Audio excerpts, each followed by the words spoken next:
നമസ്കാരം. ജനപ്രിയ സൗജന്യങ്ങളുമായി അധികാരത്തിൽ തുടരുന്ന AAPക്കെതിരെ അതേ നാണയത്തിൽ തിരിച്ചടിക്കുകയാണ് ഡൽഹി കോൺഗ്രസ്. ഡൽഹിയിൽ അധികാരത്തിലേറിയാൽ തൊഴിൽ രഹിതരായ യുവാക്കൾക്ക് 8500 രൂപ നൽകുമെന്ന പ്രഖ്യാപനമാണ് ഇതിൽ പ്രധാനം. യുവ ഉഡാൻ യോജന എന്ന പേരിലാണ് പദ്ധതി പ്രഖ്യാപിച്ചിരിക്കുന്നത്.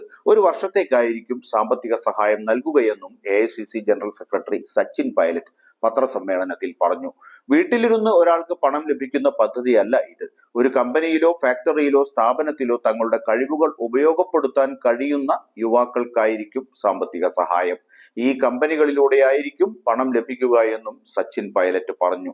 വ്യക്തികളെ അവരുടെ കഴിവുകൾ പ്രയോജനപ്പെടുത്താൻ കഴിയുന്ന മേഖലകളിലായിരിക്കും നിയോഗിക്കുക. തങ്ങളുടെ കഴിവുകൾ കൂടുതൽ മെച്ചപ്പെടുത്താൻ ഇത് അവരെ പ്രാപ്തരാക്കുമെന്നും സച്ചിൻ വ്യക്തമാക്കി.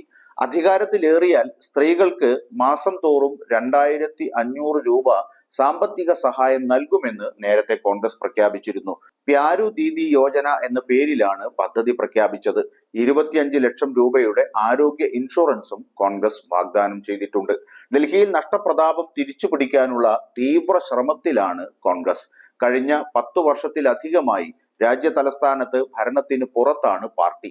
കഴിഞ്ഞ തവണ നില മെച്ചപ്പെടുത്താൻ ശ്രമം നടത്തിയെങ്കിലും നിരാശയായിരുന്നു ഫലം. 70 നിയമസഭാ സീറ്റുകളിൽ 62 സീറ്റിൽ ആം ആദ്മിയും 8 സീറ്റിൽ BJPയും ജയിച്ചപ്പോൾ കോൺഗ്രസ് സംപൂജ്യരായി.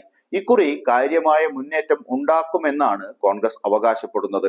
കർണാടക ഉൾപ്പെടെയുള്ള സംസ്ഥാനങ്ങളിൽ പയറ്റിത്തെളിഞ്ഞ സൗജന്യ പദ്ധതികളാണ് ഡൽഹിയിലും കോൺഗ്രസ് അവതരിപ്പിക്കുന്നത്. എന്നാൽ ഈ പ്രഖ്യാപനങ്ങൾ എത്രത്തോളം തെരഞ്ഞെടുപ്പ് ഫലത്തെ സ്വാധീനിക്കുമെന്ന് കാത്തിരുന്ന് കാണേണ്ടി വരും. അതേസമയം മറുവശത്ത് BJPയും ഇക്കുറി പ്രവർത്തനം ശക്തമാക്കിയിട്ടുണ്ട്.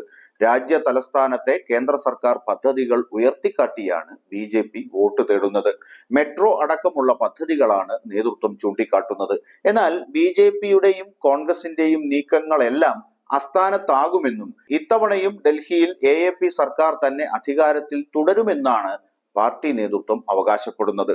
സൗജന്യത്തെ അതിലും വലിയ സൗജന്യം കൊണ്ട് നേരിടാൻ ഒരുങ്ങുന്ന കോൺഗ്രസിന് ഡൽഹിയിൽ തിരിച്ചുവരവ് സാധ്യമാകുമോ എന്ന് കാത്തിരുന്നു കാണാം.